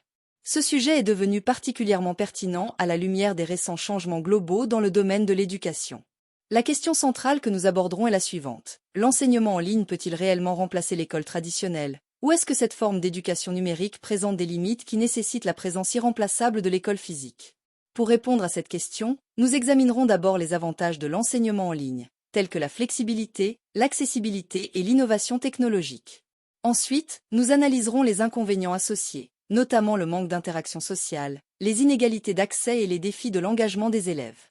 Enfin, nous comparerons les deux systèmes d'enseignement pour déterminer comment ils peuvent éventuellement se compléter dans un cadre éducatif moderne. L'un des principaux avantages de l'enseignement en ligne est sa flexibilité. Contrairement à l'école traditionnelle, qui impose des horaires fixes et des lieux spécifiques, l'éducation en ligne permet aux élèves d'apprendre à leur propre rythme et selon leur propre emploi du temps. Cette flexibilité est particulièrement bénéfique pour les adultes en reconversion professionnelle, les étudiants qui travaillent à temps partiel ou ceux qui ont des obligations familiales. De plus, l'enseignement en ligne offre une accessibilité accrue pour les étudiants vivant dans des zones éloignées ou ayant des contraintes géographiques. Grâce à Internet, les élèves peuvent accéder à des cours de haute qualité depuis n'importe quel endroit, tant qu'ils ont une connexion stable. Cela réduit les barrières géographiques et permet à un plus grand nombre de personnes d'accéder à une éducation de qualité, notamment dans les régions rurales ou sous-desservies. L'enseignement en ligne permet une personnalisation plus poussée de l'apprentissage. Les plateformes numériques offrent des outils d'adaptation des contenus pédagogiques en fonction du niveau, des intérêts et des besoins spécifiques de chaque élève. Les systèmes de gestion de l'apprentissage, LMS, peuvent utiliser des algorithmes pour recommander des ressources, ajuster la difficulté des exercices et fournir des feedbacks personnalisés. Les ressources pédagogiques en ligne, telles que les vidéos, les articles interactifs et les simulations, permettent également d'adapter les méthodes d'enseignement au style d'apprentissage individuel. Par exemple, un élève qui apprend mieux visuellement peut privilégier les vidéos et les infographies, tandis qu'un autre pourra préférer les textes et les exercices pratiques. Cette personnalisation contribue à une meilleure compréhension et rétention des informations. L'enseignement en ligne peut être moins coûteux que l'éducation traditionnelle. Les institutions éducatives peuvent réduire les coûts liés à l'infrastructure physique, aux équipements et aux frais généraux associés aux établissements scolaires. Les étudiants, quant à eux, peuvent économiser sur les frais de déplacement, les fournitures scolaires, et parfois même sur les frais de scolarité. L'innovation technologique joue également un rôle clé dans l'amélioration de l'enseignement en ligne. Des outils interactifs, tels que les simulations virtuelles, les laboratoires en ligne et les applications éducatives, permettent de rendre l'apprentissage plus engageant et immersif. Les technologies émergentes, telles que la réalité augmentée et la réalité virtuelle, RV, offrent des expériences éducatives innovantes qui peuvent compléter ou enrichir les méthodes d'enseignement traditionnelles. Un des principaux inconvénients de l'enseignement en ligne est le manque d'interaction sociale et de soutien en personne. L'école traditionnelle offre un environnement où les élèves peuvent interagir directement avec leurs pairs et leurs enseignants, développer des compétences sociales et bénéficier d'un soutien émotionnel et pédagogique immédiat. Ces interactions sont essentielles pour le développement personnel et social des élèves. La collaboration en classe, les discussions en groupe et les activités parascolaires favorisent le développement des compétences interpersonnelles et de la créativité. L'absence de ces éléments dans l'enseignement en ligne peut entraîner un sentiment d'isolement et affecter la motivation des élèves. Les interactions en ligne, bien qu'utiles, ne peuvent pas toujours remplacer les échanges en face à face et le soutien émotionnel direct des enseignants et des camarades. L'enseignement en ligne repose fortement sur la technologie, ce qui peut créer des inégalités d'accès. Les élèves doivent disposer d'un ordinateur, d'une connexion Internet stable, et parfois de logiciels spécifiques pour suivre les cours en ligne. Les familles à faible revenu peuvent rencontrer des difficultés pour accéder à ces ressources, ce qui peut aggraver les inégalités éducatives. De plus, la dépendance accrue à la technologie peut poser des problèmes de santé et de sécurité. Une utilisation excessive des écrans peut entraîner des troubles de la vision, des problèmes de posture et des troubles du sommeil. Les préoccupations en matière de sécurité en ligne, telles que la protection des données personnelles et la cyberintimidation, sont également des enjeux importants à considérer. L'enseignement en ligne présente des défis en termes de maintien de l'engagement et de la discipline des élèves. L'absence de structure physique et de supervision directe peut rendre difficile pour certains élèves de rester concentrés et motivés. La gestion du temps devient un défi majeur, surtout pour les jeunes qui n'ont pas encore développé de solides compétences en gestion du temps et en autodiscipline. Les distractions domestiques, telles que les tâches ménagères, les loisirs et les responsabilités familiales, peuvent également interférer avec l'apprentissage en ligne. Les enseignants ont parfois du mal à surveiller et à soutenir les élèves de manière efficace, ce qui peut affecter la qualité de l'éducation et les résultats académiques. L'enseignement en ligne et l'école traditionnelle utilisent des méthodes d'apprentissage différentes. L'école traditionnelle repose sur un modèle d'enseignement direct, avec des cours magistraux, des discussions en classe et des activités pratiques. L'interaction en personne et les activités collaboratives sont au cœur de ce modèle. En revanche, l'enseignement en ligne utilise des outils numériques pour dispenser les cours. Les étudiants travaillent souvent de manière autonome, en utilisant des plateformes en ligne pour accéder aux cours, soumettre des devoirs et participer à des forums de discussion. Les résultats académiques peuvent varier en fonction des méthodes d'enseignement et de la capacité des élèves à s'adapter à l'apprentissage en ligne. Certaines recherches suggèrent que l'apprentissage en ligne peut être aussi efficace, voire supérieur, à l'apprentissage traditionnel lorsqu'il est bien conçu et soutenu par des ressources adéquates.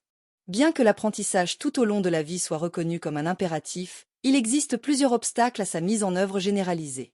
Le premier défi réside dans la disponibilité des ressources. Si l'accès à l'apprentissage est facilité par les technologies numériques, tous les individus n'ont pas les mêmes capacités ou les mêmes opportunités d'y accéder. Les zones rurales, les pays en développement, ou encore certaines populations marginalisées peuvent rencontrer des difficultés pour accéder à des programmes de formation de qualité. Il est donc nécessaire de lutter contre ces inégalités en renforçant les infrastructures éducatives et en garantissant un accès équitable à l'information et aux outils d'apprentissage. Le deuxième défi est lié à la motivation. L'apprentissage à l'âge adulte demande souvent une discipline personnelle, car il n'est plus encadré de la même manière que l'éducation formelle. De nombreux adultes doivent concilier travail, famille et autres responsabilités, ce qui peut rendre difficile le fait de consacrer du temps à l'apprentissage.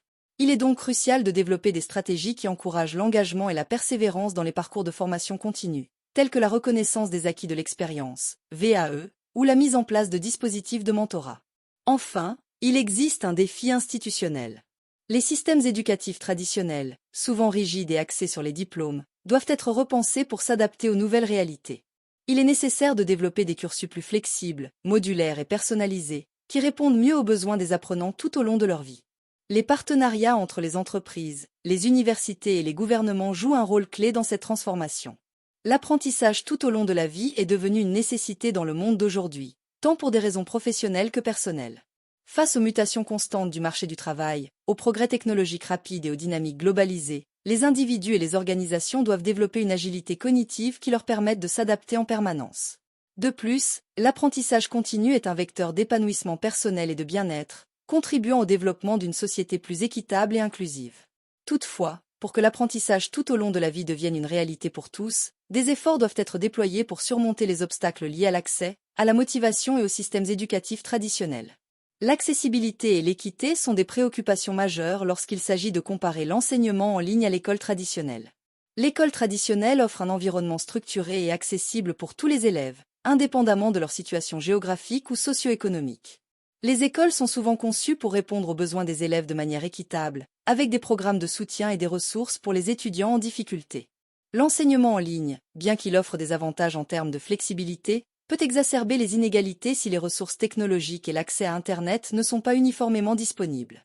Les politiques et les initiatives visant à promouvoir l'accès équitable à l'éducation en ligne sont essentielles pour garantir que tous les élèves aient des opportunités égales d'apprendre et de réussir. La question de savoir si l'enseignement en ligne peut remplacer l'école traditionnelle est complexe et multifacette. L'enseignement en ligne offre des avantages indéniables en termes de flexibilité, d'accessibilité et d'innovation technologique. Cependant, il présente également des défis significatifs, tels que le manque d'interaction sociale, les inégalités d'accès et la difficulté à maintenir l'engagement des élèves. Il est peu probable que l'enseignement en ligne puisse entièrement remplacer l'école traditionnelle dans un avenir proche. Cependant, il peut compléter et enrichir les méthodes d'enseignement existantes. Une approche hybride, combinant les meilleures pratiques de l'enseignement en ligne et de l'école traditionnelle, pourrait offrir une solution équilibrée, tirant parti des avantages de chaque méthode tout en atténuant leurs inconvénients. Les décideurs, les éducateurs et les chercheurs doivent continuer à explorer et à évaluer les différentes méthodes d'enseignement pour créer des environnements d'apprentissage qui répondent aux besoins diversifiés des élèves. L'objectif ultime est de garantir que chaque élève ait accès à une éducation de qualité, qu'elle soit dispensée en ligne ou en personne, et de préparer les jeunes à réussir dans un monde en constante évolution. Exemple 41. Avant de commencer cet exercice, je vais vous expliquer une méthode simple pour en tirer le meilleur bénéfice. D'abord, je vous conseille de regarder la vidéo une première fois avec les sous-titres activés. Cela va vous aider à mieux comprendre le contenu, en faisant le lien entre ce que vous entendez et les mots écrits. Ensuite, regardez la vidéo une deuxième fois sans les sous-titres, pour vous concentrer uniquement sur l'écoute et renforcer votre compréhension auditive. Enfin, prenez un cahier et écrivez quelques phrases clés que vous avez retenues de l'épisode. Ce sera une bonne façon de consolider ce que vous avez appris tout en pratiquant l'écriture en français. En suivant cette méthode, vous verrez des progrès dans votre compréhension et votre capacité à vous exprimer en français. C'est parti! La question de savoir s'il est préférable de vivre en ville ou à la campagne divise souvent les opinions. Les deux modes de vie offrent des avantages distincts, mais présentent aussi des inconvénients. La ville, souvent synonyme d'effervescence, de services variés et d'opportunités professionnelles, contraste fortement avec la campagne, lieu de tranquillité, de proximité avec la nature et de simplicité. Ces choix de vie dépendent de nombreux facteurs, préférences personnelles, emploi, coût de la vie, environnement social, etc. À travers cet exposé, nous allons examiner en profondeur les avantages et les inconvénients de la vie en ville et de la vie à la campagne afin de mieux comprendre les enjeux liés à ces deux modes de vie. La vie en ville offre de nombreux avantages, principalement liés à l'accessibilité des services, aux opportunités professionnelles et à l'offre culturelle. L'un des principaux avantages de la vie urbaine est la diversité et l'accessibilité des opportunités professionnelles. Les grandes villes concentrent la plupart des entreprises, des industries et des institutions, ce qui en fait des pôles d'emploi majeurs. Le marché du travail y est plus dynamique, avec des possibilités d'évolution rapide et de changement de carrière. Selon une étude de l'INSEE, les grandes métropoles françaises, telles que Paris, Lyon ou Marseille, regroupent une proportion significative des emplois qualifiés et des secteurs à forte valeur ajoutée. En outre, les villes sont souvent des centres d'innovation et de développement technologique, offrant un accès direct à des secteurs émergents comme les technologies de l'information, l'intelligence artificielle ou encore les startups. Vivre en ville permet donc de bénéficier d'un environnement propice à l'évolution professionnelle et à l'acquisition de nouvelles compétences. Un autre avantage indéniable de la vie urbaine est l'accès facilité aux services et infrastructures. Les habitants des villes disposent d'une large gamme de services à proximité, tels que les transports en commun, les hôpitaux, les écoles, les centres commerciaux et les établissements culturels, musées, théâtres, cinémas. La concentration de ces infrastructures rend la vie plus pratique, notamment pour ceux qui n'ont pas de moyens de transport personnel. Les grandes villes sont également dotées d'universités et d'institutions de formation, ce qui en fait des lieux privilégiés pour l'éducation. Les jeunes adultes peuvent y poursuivre des études supérieures dans un large éventail de disciplines, tandis que les professionnels ont accès à des centres de formation continue. La ville est aussi un centre de diversité culturelle et sociale. Elle attire des personnes de tous horizons, ce qui favorise les échanges interculturels et l'ouverture d'esprit. Les activités sociales et culturelles sont nombreuses, qu'il s'agisse de festivals, d'expositions, de concerts ou d'événements sportifs. Cette richesse culturelle contribue à créer un environnement stimulant pour les citadins, leur permettant de découvrir de nouvelles idées, de rencontrer des personnes d'horizons variés et de participer à des débats. En somme, la ville offre un cadre de vie où le dynamisme et l'animation sont au rendez-vous. Ceux qui aiment la diversité, l'effervescence et les interactions sociales trouvent souvent en ville un environnement adapté à leur style de vie. Malgré ces nombreux avantages, la vie urbaine présente aussi des inconvénients, notamment liés à la pollution, au stress et au coût de la vie. L'un des inconvénients majeurs de la vie en ville est la pollution. Les grandes agglomérations sont souvent associées à des niveaux élevés de pollution de l'air en raison du trafic automobile, des industries et de la densité de la population. Les citadins sont exposés à des particules fines et à d'autres polluants atmosphériques qui peuvent avoir des conséquences néfastes sur la santé, notamment des maladies respiratoires ou cardiovasculaires. Par exemple, des études ont montré que la pollution de l'air en milieu urbain était responsable d'une augmentation des pathologies comme l'asthme ou les allergies. Outre la pollution de l'air, la pollution sonore est un autre désagrément. Les villes sont bruyantes, circulation, construction, activités commerciales. Les habitants sont souvent soumis à un niveau sonore constant qui peut générer du stress et des troubles du sommeil. Le rythme de vie en ville est également beaucoup plus rapide et stressant qu'à la campagne. Le stress lié au travail, au trajet quotidien et à la gestion des obligations sociales et familiales peut être pesant pour certains citadins. La pression à la performance, fréquente dans les environnements urbains, peut engendrer de l'anxiété et des burn-out. De plus, la densité de population en ville crée un environnement souvent encombré et parfois anonyme. Cela peut entraîner un sentiment d'isolement malgré la présence de nombreuses personnes, ce que l'on appelle parfois le paradoxe de la solitude urbaine. Vivre en ville implique également un coût de la vie plus élevé. Les prix de l'immobilier y sont souvent exorbitants, en particulier dans les grandes métropoles. Les loyers élevés obligent certains à se loger dans des appartements plus petits ou à vivre dans des quartiers éloignés. De plus, les coûts liés aux services, aux loisirs et même à la nourriture peuvent être plus élevés qu'à la campagne. Ce coût de la vie élevé peut constituer une véritable barrière pour ceux qui ont des revenus modestes. La vie à la campagne, en revanche, présente de nombreux attraits, notamment en termes de qualité de vie, de proximité avec la nature et de coût de la vie. La qualité de vie est souvent meilleure à la campagne. Le cadre naturel, la tranquillité et l'absence de pollution permettent aux habitants de mener une vie plus sereine. Les études montrent que la proximité de la nature et les environnements moins denses favorisent une meilleure santé mentale et un niveau de stress réduit. Les espaces verts, les paysages ouverts et la faible densité de population offrent une sensation de liberté et de bien-être. De plus, la vie à la campagne permet de se déconnecter du rythme effréné de la ville. Les relations sociales y sont souvent plus authentiques et moins superficielles, ce qui permet de tisser des liens plus solides et durables avec ses voisins. L'un des attraits majeurs de la vie à la campagne est la proximité avec la nature. Vivre entouré de champs, de forêts, de montagnes ou de rivières offre un cadre propice à la détente, aux loisirs en plein air et à une connexion plus étroite avec l'environnement. Pour les amoureux de la nature, la campagne offre une qualité de vie incomparable. Randonnée, jardinage, observation de la faune et de la flore, ou encore activités agricoles sont des loisirs accessibles. La saisonnalité des produits locaux est également un avantage. Les habitants des zones rurales ont souvent accès à des produits frais et locaux, contribuant à une alimentation plus saine et durable. Le coût de la vie à la campagne est souvent plus bas que celui en ville, ce qui constitue un avantage significatif pour les personnes souhaitant économiser ou vivre avec un budget limité. L'immobilier, en particulier, est nettement plus abordable, que ce soit pour l'achat d'une maison ou la location d'un logement, les prix sont bien inférieurs à ceux pratiqués en milieu urbain. En vivant à la campagne, il est possible d'acquérir des biens plus spacieux, souvent avec des terrains, à des prix que l'on ne pourrait même pas envisager en ville. En outre, les coûts liés à la vie quotidienne, alimentation, transport, loisirs sont souvent moindres, notamment en raison de la proximité des producteurs locaux et de l'absence de tentations coûteuses liées à la vie urbaine, sorties fréquentes au restaurant, événements culturels, shopping, etc. Toutefois, la vie à la campagne n'est pas exempte de contraintes, qui peuvent s'avérer pénalisantes pour certaines personnes, notamment en matière d'accès aux services et d'isolement. L'un des inconvénients majeurs de la vie à la campagne est l'accès restreint aux services et aux infrastructures. Dans les zones rurales, les services de base comme les hôpitaux, les écoles ou les transports en commun peuvent être éloignés ou difficilement accessibles. Il n'est pas rare de devoir parcourir plusieurs dizaines de kilomètres pour consulter un médecin spécialiste ou se rendre à l'hôpital. Les transports publics, lorsqu'ils existent, sont souvent peu fréquents, obligeant ainsi les habitants à utiliser une voiture pour tous leurs déplacements. Cela peut être particulièrement problématique pour les personnes âgées ou celles qui ne possèdent pas de véhicule. En matière d'éducation, les établissements scolaires sont parfois éloignés, obligeant les enfants à de longs trajets en bus. De même, pour ceux qui souhaitent poursuivre des études supérieures, le manque d'universités et de centres de formation à proximité peut être un frein. La solitude et l'isolement sont des aspects souvent associés à la vie à la campagne. Contrairement à la ville où les interactions sociales sont quotidiennes, la campagne offre un environnement plus restreint en termes de sociabilité. Les opportunités de rencontrer de nouvelles personnes sont limitées, et les activités culturelles ou sociales sont souvent rares. Pour certaines personnes, ce manque d'animation et de divertissement peut rapidement devenir pesant, en particulier pour les jeunes ou les personnes habituées à un mode de vie plus dynamique. Cet isolement peut également être ressenti dans les moments de crise.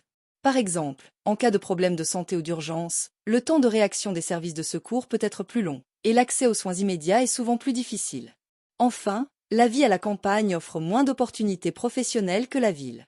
Les zones rurales sont souvent moins dynamiques économiquement, et les offres d'emploi y sont plus limitées, en particulier dans les secteurs innovants ou à forte valeur ajoutée. Les entreprises, les grandes industries et les start-up sont largement concentrées dans les grandes villes, laissant peu de place à l'épanouissement professionnel pour ceux qui habitent à la campagne. Les travailleurs indépendants ou ceux qui exercent des professions compatibles avec le télétravail peuvent trouver des avantages à vivre en milieu rural. Cependant, pour la majorité des personnes, l'absence de diversité d'emploi constitue une contrainte non négligeable. Cela peut également entraîner des déplacements quotidiens importants pour ceux qui doivent travailler en ville, augmentant le coût et le temps de trajet. En définitive, la vie en ville et la vie à la campagne offrent chacune des avantages et des inconvénients, et le choix entre ces deux modes de vie dépend en grande partie des besoins individuels, des préférences personnelles et du contexte familial et professionnel.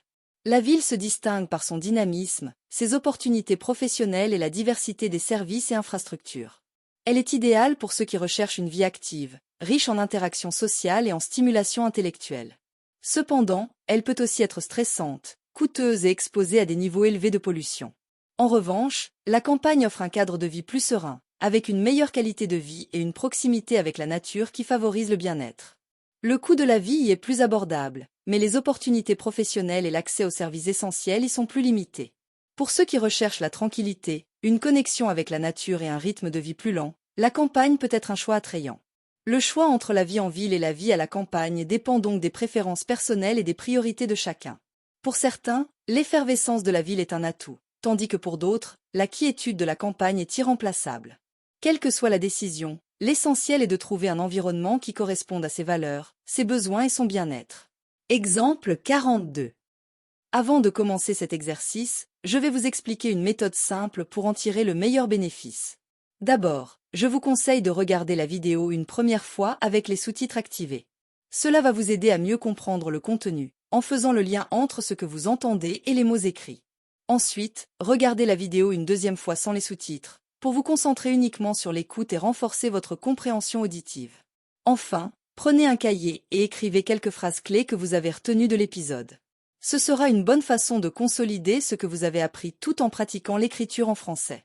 En suivant cette méthode, vous verrez des progrès dans votre compréhension et votre capacité à vous exprimer en français. C'est parti! À l'aube du XXIe siècle, le vieillissement de la population est devenu l'un des défis majeurs auxquels les sociétés modernes doivent faire face. Avec l'augmentation de l'espérance de vie et la diminution des taux de natalité, les pays du monde entier voient une part croissante de leur population atteindre l'âge avancé. Ce phénomène soulève des questions complexes. Est-il avant tout un défi, ou peut-il aussi se révéler une opportunité pour la société? Pour répondre à cette question, nous devons explorer les diverses dimensions du vieillissement de la population, en examinant tant les défis que les opportunités qu'il présente. Nous commencerons par une analyse des implications du vieillissement démographique, puis nous discuterons des défis qu'il pose à la société. Enfin, nous mettrons en lumière les opportunités qu'il pourrait offrir, avant de conclure sur les voies possibles pour équilibrer ces deux aspects. Le vieillissement de la population est un phénomène complexe avec des implications multiples pour les sociétés contemporaines. Pour mieux comprendre ces implications, il est essentiel d'examiner les tendances démographiques et les changements qui en découlent. Selon les données des Nations Unies, la proportion des personnes âgées de 65 ans et plus est en constante augmentation à l'échelle mondiale. En 2020, cette tranche d'âge représentait environ 9% de la population mondiale, et elle devrait atteindre 16% d'ici 2050. En Europe, le vieillissement est encore plus prononcé, avec des prévisions indiquant que près d'une personne sur 4 aura plus de 65 ans dans les décennies à venir.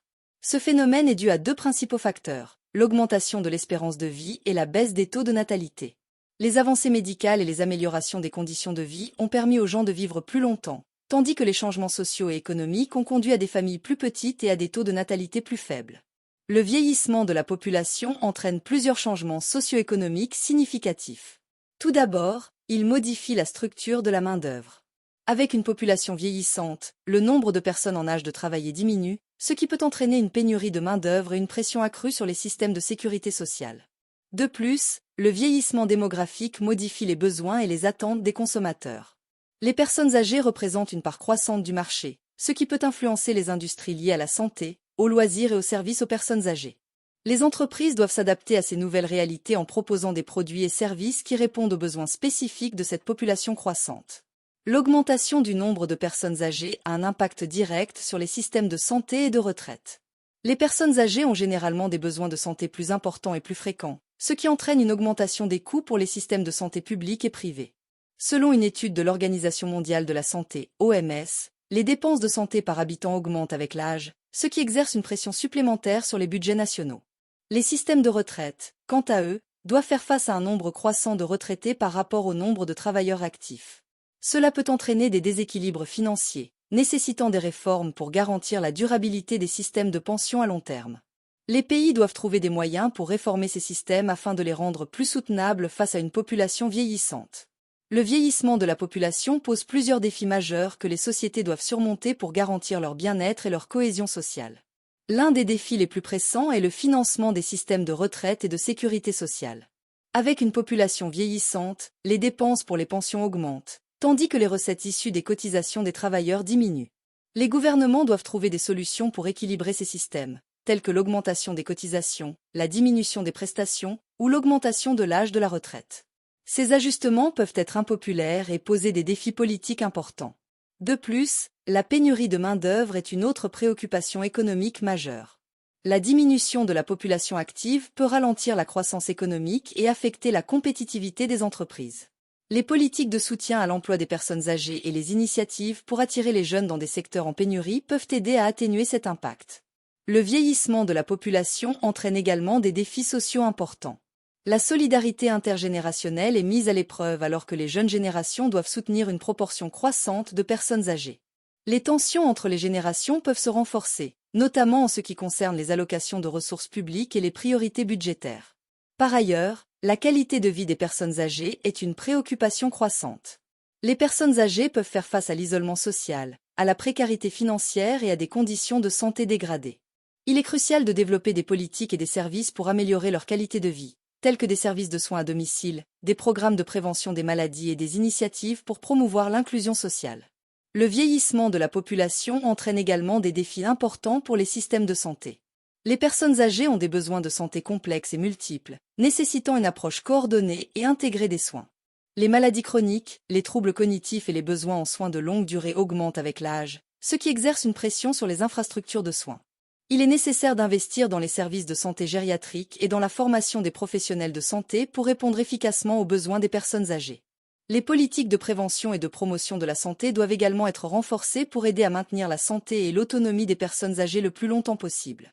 Bien que le vieillissement de la population présente des défis, il peut également offrir des opportunités significatives pour la société. Les personnes âgées possèdent une richesse d'expérience et de compétences qui peut être valorisée dans divers domaines. De nombreux retraités continuent à contribuer activement à la société par le biais de bénévolat, de mentorat ou de consulting.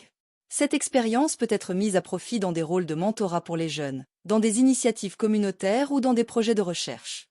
En encourageant les entreprises et les organisations à tirer parti de cette expertise, la société peut bénéficier de l'apport précieux des personnes âgées, tout en renforçant leur engagement et leur sentiment de contribution.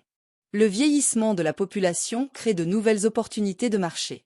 Les industries de la santé, du bien-être, des technologies adaptées aux personnes âgées et des loisirs pour les seniors connaissent une croissance rapide. Les entreprises peuvent innover pour répondre aux besoins spécifiques de cette population, en développant des produits et services qui améliorent la qualité de vie des personnes âgées. Les technologies de la santé, comme les dispositifs de surveillance à domicile et les applications de gestion de la santé, jouent un rôle crucial dans l'amélioration des soins et dans la promotion de l'autonomie des personnes âgées. De plus, le secteur du tourisme et des loisirs pour les seniors offre des possibilités de croissance économique tout en répondant aux besoins croissants des personnes âgées. Le vieillissement de la population offre également des opportunités pour renforcer les liens intergénérationnels. Les initiatives intergénérationnelles, telles que les programmes de partage des compétences et les projets communautaires, peuvent favoriser les échanges entre les générations et promouvoir une meilleure compréhension mutuelle. Les écoles et les institutions communautaires peuvent jouer un rôle clé en facilitant ces échanges, en organisant des événements et des activités qui rassemblent les jeunes et les personnes âgées.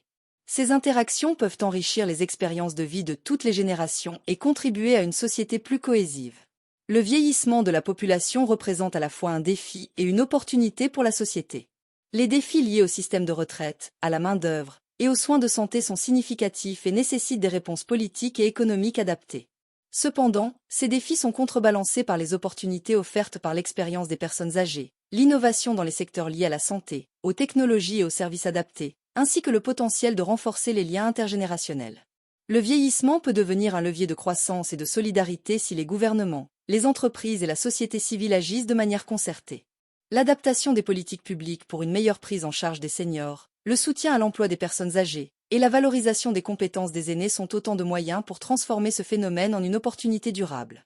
Ainsi, loin de se limiter à un fardeau, le vieillissement de la population peut devenir une occasion unique de repenser nos modèles sociaux et économiques pour créer une société plus inclusive, juste et prospère pour toutes les générations. Vous avez des réflexions sur ce sujet? Partagez-les dans les commentaires, et n'oubliez pas de partager cet article pour ouvrir le débat avec vos amis et collègues. Abonnez-vous pour ne rien manquer des prochaines discussions sur les enjeux sociétaux majeurs. Exemple 43. Avant de commencer cet exercice, je vais vous expliquer une méthode simple pour en tirer le meilleur bénéfice. D'abord, je vous conseille de regarder la vidéo une première fois avec les sous-titres activés. Cela va vous aider à mieux comprendre le contenu, en faisant le lien entre ce que vous entendez et les mots écrits. Ensuite, regardez la vidéo une deuxième fois sans les sous-titres, pour vous concentrer uniquement sur l'écoute et renforcer votre compréhension auditive. Enfin, prenez un cahier et écrivez quelques phrases clés que vous avez retenues de l'épisode. Ce sera une bonne façon de consolider ce que vous avez appris tout en pratiquant l'écriture en français. En suivant cette méthode, vous verrez des progrès dans votre compréhension et votre capacité à vous exprimer en français. C'est parti! Imaginez un jeune diplômé, fraîchement sorti de l'université, prêt à plonger dans le monde professionnel. Avec un diplôme en poche et une grande motivation, il se lance dans la recherche d'un stage pour acquérir de l'expérience. Mais rapidement, il se retrouve confronté à une réalité déconcertante. De nombreux stages sont non rémunérés. Cette situation soulève une question cruciale. Les stages non rémunérés sont-ils un véritable tremplin professionnel pour les jeunes ou simplement une forme d'exploitation déguisée? Aujourd'hui, nous allons explorer cette problématique en profondeur. Nous examinerons tout d'abord la nature et les caractéristiques des stages non rémunérés. Ensuite, nous analyserons les avantages qu'ils peuvent offrir ainsi que les critiques et les dérives associées à cette pratique. Enfin, nous proposerons des pistes pour améliorer la situation et garantir que les stages soient réellement bénéfiques pour les stagiaires tout en respectant leurs droits. Pour comprendre les enjeux des stages non rémunérés, il est essentiel de saisir leur nature et leurs caractéristiques. Les stages non rémunérés, aussi appelés stages gratuits, se distinguent des stages rémunérés par l'absence de compensation financière pour le travail effectué. Un stage est généralement défini comme une période de formation pratique en entreprise, réalisée dans le cadre d'un cursus académique ou de formation professionnelle. La législation entourant les stages varie selon les pays, mais en général, les stages doivent être encadrés par une convention de stage précisant les objectifs, les missions et les conditions de travail du stagiaire. Dans de nombreux pays, les stages non rémunérés sont légaux, à condition de respecter certaines conditions, telles que la durée maximale du stage, la supervision par un tuteur et la non-remplacement des employés permanents. En France, par exemple, un stage de plus de 2 mois doit obligatoirement être rémunéré, minima légal en 2024, 4,05 € de l'heure, mais de nombreux stages plus courts échappent à cette règle. Les règles peuvent être plus flexibles dans d'autres pays, ce qui permet à de nombreuses entreprises d'adopter des pratiques variées. Les entreprises qui proposent des stages non rémunérés le font souvent pour diverses raisons. L'une des principales motivations est la réduction des coûts. Les stages non rémunérés permettent aux entreprises de bénéficier de main-d'œuvre supplémentaire sans avoir à investir dans une rémunération. Cela est particulièrement attractif pour les startups ou les entreprises en phase de développement, qui ont souvent des budgets limités. Par ailleurs, les stages non rémunérés peuvent également servir à tester de potentiels futurs employés. Les entreprises voient les stages comme une période d'évaluation, où elles peuvent évaluer les compétences et l'intégration d'un stagiaire avant de proposer un contrat de travail. De cette manière, les stages peuvent fonctionner comme une phase d'essai à moindre coût pour l'employeur. Pour les stagiaires, les attentes vis-à-vis des stages non rémunérés sont souvent orientées vers l'acquisition d'une expérience professionnelle. Les jeunes diplômés espèrent que ces stages leur permettront de développer des compétences spécifiques, de se familiariser avec le milieu professionnel et d'enrichir leur CV. Ils peuvent aussi percevoir ces expériences comme un moyen de se constituer un réseau professionnel et d'accroître leurs chances d'obtenir un emploi rémunéré à la fin de leur formation. Il est important de noter que certains stagiaires acceptent des stages non rémunérés en raison de la concurrence accrue sur le marché de l'emploi, où des milliers de candidats sont prêts à travailler gratuitement pour acquérir une première expérience. Cette situation met en lumière le déséquilibre entre l'offre et la demande sur le marché du travail, où les jeunes diplômés se sentent contraints d'accepter des conditions défavorables pour se lancer dans leur carrière. Bien que controversés, les stages non rémunérés peuvent présenter certains avantages pour les stagiaires, à condition qu'ils soient bien encadrés et qu'ils répondent à des objectifs professionnels clairs. L'un des principaux avantages des stages non rémunérés est la possibilité d'acquérir une expérience professionnelle significative. Les stagiaires ont l'opportunité de travailler sur des projets concrets, d'appliquer leurs connaissances théoriques dans un contexte pratique et de développer des compétences précieuses qui seront utiles dans leur future carrière. Pour de nombreux jeunes diplômés, cette expérience est essentielle pour se démarquer dans un marché de l'emploi de plus en plus compétitif. Les stages non rémunérés permettent également de développer un réseau professionnel. En travaillant au sein d'une entreprise, les stagiaires ont l'occasion de rencontrer des professionnels du secteur, d'établir des contacts et de se faire connaître dans le milieu. Ces relations peuvent être précieuses pour obtenir des recommandations, des conseils de carrière et même des opportunités d'emploi à l'avenir. Pour certains, un stage non rémunéré peut servir de passeport pour un emploi futur. Les entreprises qui offrent des stages non rémunérés peuvent parfois proposer des postes permanents ou des contrats de travail aux stagiaires performants, une fois leur stage terminé. De cette manière, un stage peut se transformer en une opportunité concrète de débuter une carrière professionnelle, surtout dans des secteurs où la concurrence est féroce. Enfin, les stages non rémunérés offrent l'avantage de permettre aux stagiaires de se familiariser avec le milieu professionnel. Cela inclut l'apprentissage des pratiques de travail, des attentes professionnelles et de la culture d'entreprise. Pour ceux qui découvrent le monde du travail, cette immersion est un atout considérable pour comprendre les dynamiques de leur futur environnement de travail et pour s'adapter plus facilement une fois qu'ils entreront pleinement sur le marché de l'emploi. Malgré leurs avantages potentiels, les stages non rémunérés sont également critiqués pour les dérives qu'ils peuvent engendrer. Ces critiques soulignent souvent les aspects problématiques de cette pratique, qui peut parfois se transformer en une forme d'exploitation. L'un des arguments les plus fréquents contre les stages non rémunérés est qu'ils peuvent mener à une exploitation des jeunes diplômés. Lorsque des entreprises profitent de la gratuité du travail des stagiaires pour remplacer des employés rémunérés ou pour effectuer des tâches qui ne sont pas liées à l'apprentissage, cela soulève des questions éthiques. Les stagiaires peuvent se retrouver à effectuer des tâches répétitives, peu valorisantes ou qui n'ont pas de lien direct avec leur formation, ce qui peut rendre leur expérience moins enrichissante. Les stages non rémunérés peuvent aussi exacerber les inégalités sociales, en excluant les personnes qui ne peuvent pas se permettre de travailler gratuitement. Cela favorise les étudiants issus de milieux socio-économiques plus favorisés, qui peuvent se permettre de consacrer du temps à des stages non rémunérés sans avoir besoin d'un revenu immédiat. Ainsi, les stages non rémunérés peuvent renforcer les inégalités d'accès aux opportunités professionnelles, limitant les chances pour certains groupes de se lancer dans des carrières professionnelles. Les stages non rémunérés peuvent également avoir des conséquences négatives sur la motivation et le moral des stagiaires. Travailler sans être rémunéré peut générer un sentiment d'injustice et de frustration, surtout si les stagiaires perçoivent leur travail comme étant sous-évalué ou sous-utilisé. Cela peut entraîner une démotivation, une baisse de l'estime de soi et un sentiment d'insatisfaction générale, qui peut affecter leur perception des opportunités professionnelles et leur engagement dans le domaine choisi. Un autre problème majeur est que certains stages non rémunérés ne prévoient pas une reconnaissance adéquate des contributions des stagiaires ni une formation appropriée. Sans une formation encadrée, les stagiaires peuvent ne pas bénéficier d'une véritable expérience d'apprentissage, et leur contribution peut ne pas être valorisée à sa juste mesure.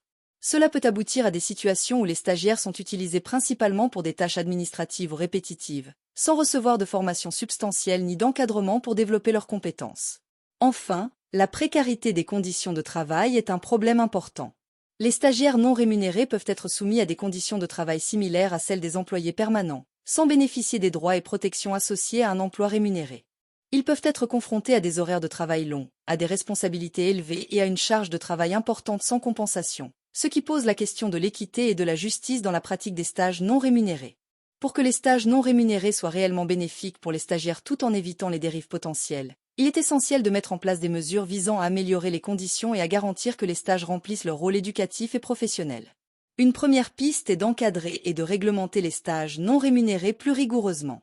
Les gouvernements et les institutions éducatives peuvent jouer un rôle clé en établissant des règles claires sur les conditions des stages, en veillant à ce qu'ils respectent les objectifs pédagogiques et professionnels. Des mesures telles que l'obligation de fournir une formation adéquate, des missions clairement définies et un encadrement de qualité peuvent contribuer à améliorer la valeur des stages non rémunérés. Encourager les entreprises à proposer des stages rémunérés est également crucial.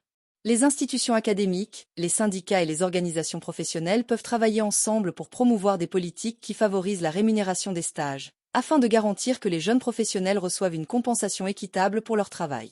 La rémunération des stages pourrait également servir de levier pour inciter les entreprises à offrir des expériences de qualité et des opportunités d'apprentissage enrichissantes. Les entreprises doivent s'engager à offrir des conditions de travail et de formation équitables pour les stagiaires. Cela inclut la définition de missions significatives et en rapport avec le cursus de formation, ainsi que la mise en place de programmes de formation structurés pour aider les stagiaires à développer leurs compétences. Un bon suivi et une évaluation régulière peuvent aussi contribuer à garantir que les objectifs de stage sont atteints et que les stagiaires bénéficient d'une véritable expérience d'apprentissage. Enfin, il est important de sensibiliser et d'informer les stagiaires sur leurs droits et sur les conditions des stages. Les institutions éducatives doivent fournir des conseils et des ressources pour aider les étudiants à choisir des stages de qualité et à négocier des conditions de travail équitables. Une meilleure information permet aux stagiaires de faire des choix éclairés et de reconnaître les signes d'une éventuelle exploitation. Les stages non rémunérés posent un dilemme complexe entre opportunité et exploitation. S'ils peuvent offrir une précieuse expérience professionnelle, un réseau et des opportunités de carrière, ils soulèvent également des questions éthiques et pratiques importantes. L'objectif devrait être de garantir que les stages, qu'ils soient rémunérés ou non, offrent une réelle valeur ajoutée aux stagiaires, en respectant leurs droits et en contribuant à leur développement professionnel. Pour atteindre cet objectif, il est essentiel d'améliorer la réglementation des stages, de promouvoir des conditions de travail équitables et de sensibiliser les stagiaires à leurs droits. En prenant des mesures appropriées, nous pouvons transformer les stages non rémunérés d'une potentielle forme d'exploitation en un véritable tremplin professionnel pour les jeunes, tout en assurant une justice et une équité dans le monde du travail. La question reste donc ouverte. Comment pouvons-nous concilier les besoins des entreprises et des stagiaires pour créer un environnement où les stages sont une réelle opportunité pour tous? Exemple 44. Avant de commencer cet exercice, je vais vous expliquer une méthode simple pour en tirer le meilleur bénéfice. D'abord, je vous conseille de regarder la vidéo une première fois avec les sous-titres activés. Cela va vous aider à mieux comprendre le contenu, en faisant le lien entre ce que vous entendez et les mots écrits.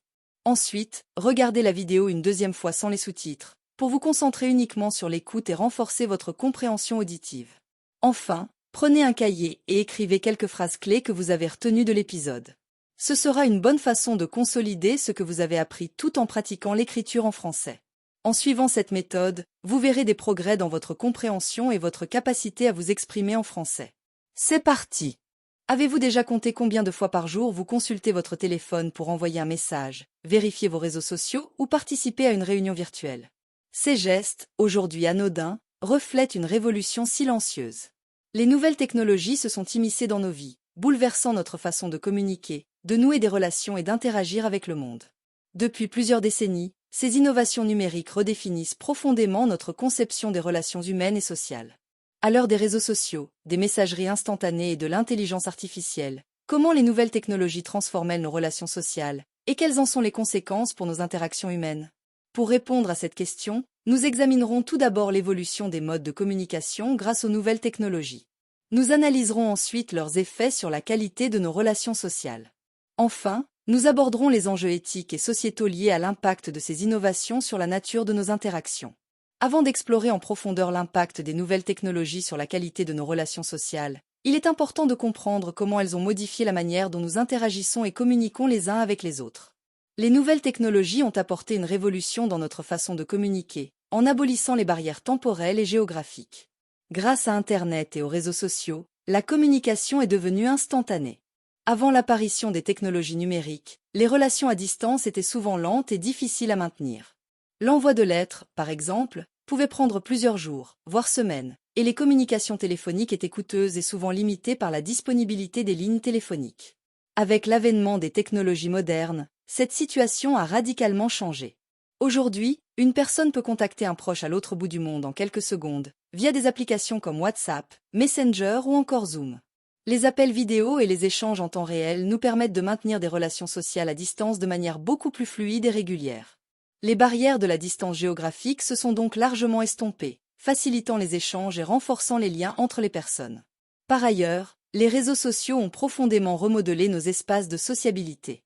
Facebook, Instagram, Twitter et bien d'autres plateformes sont devenus des lieux où des millions de personnes interagissent quotidiennement.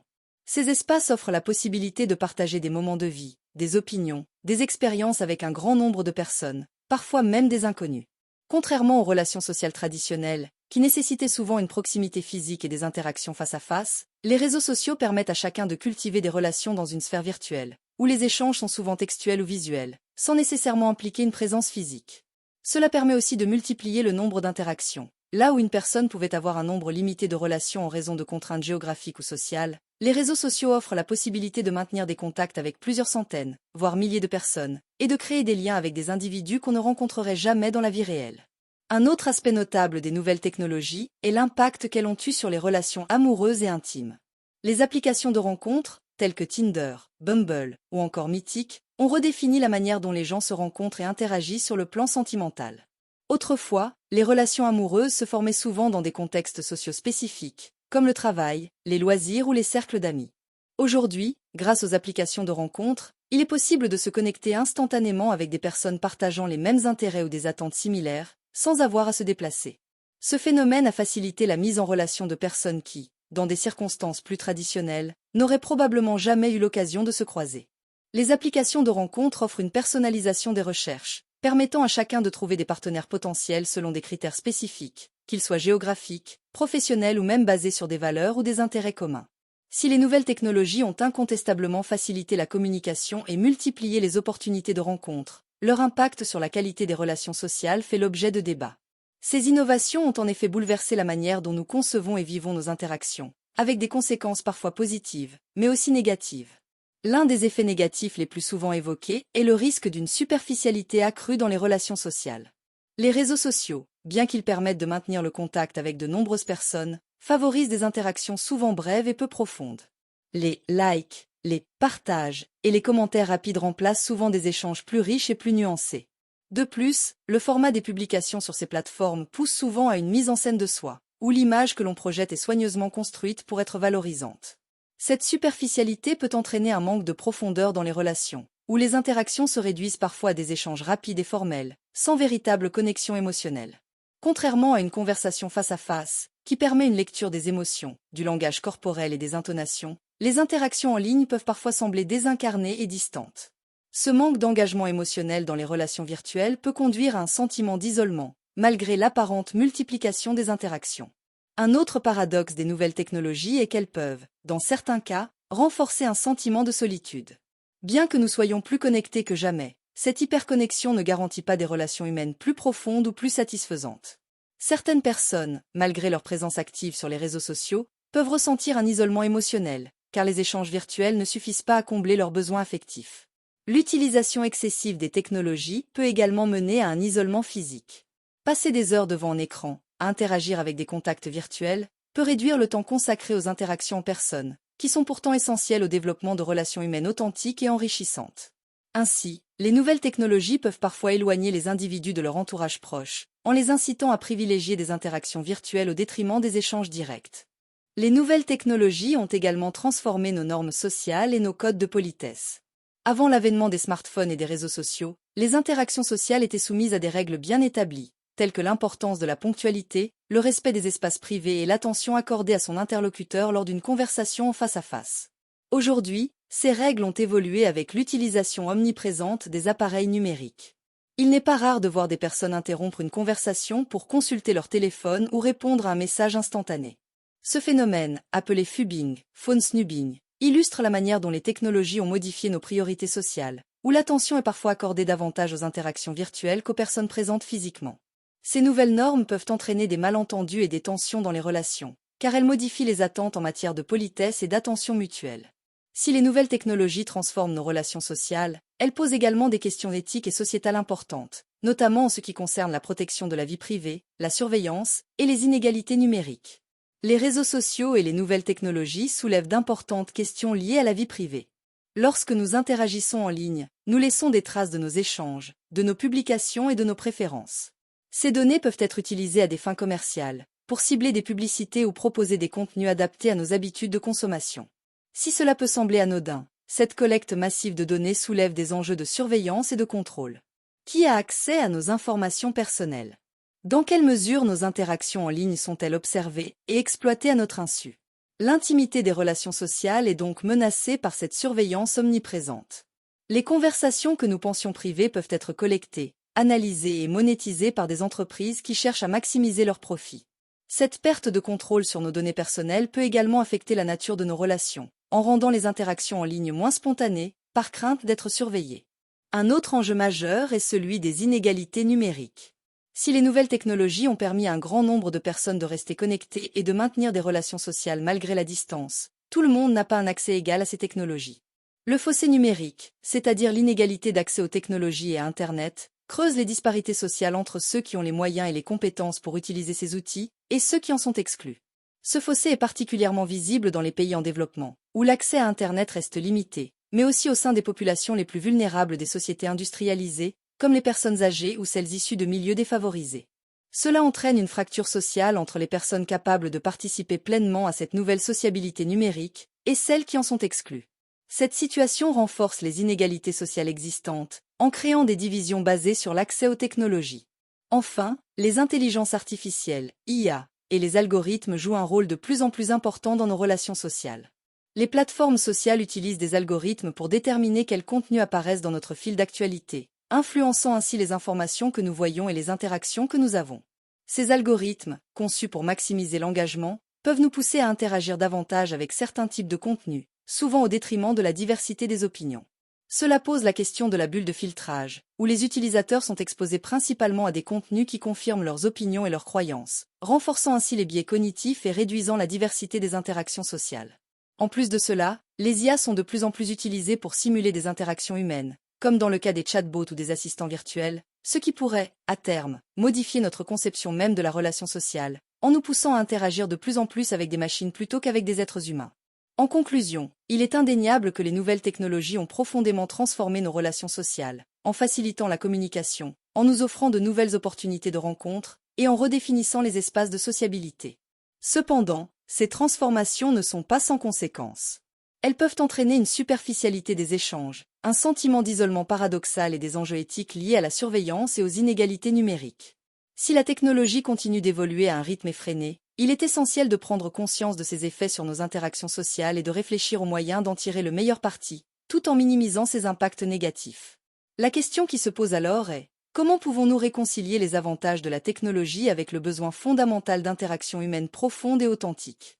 Si cette vidéo vous a été utile, pensez à vous abonner pour ne pas manquer les prochaines, et n'hésitez pas à partager avec d'autres personnes qui préparent également le DALF C1. Vos commentaires sont les bienvenus, partagez vos impressions, posez vos questions ou suggérez des thèmes que vous aimeriez voir abordés.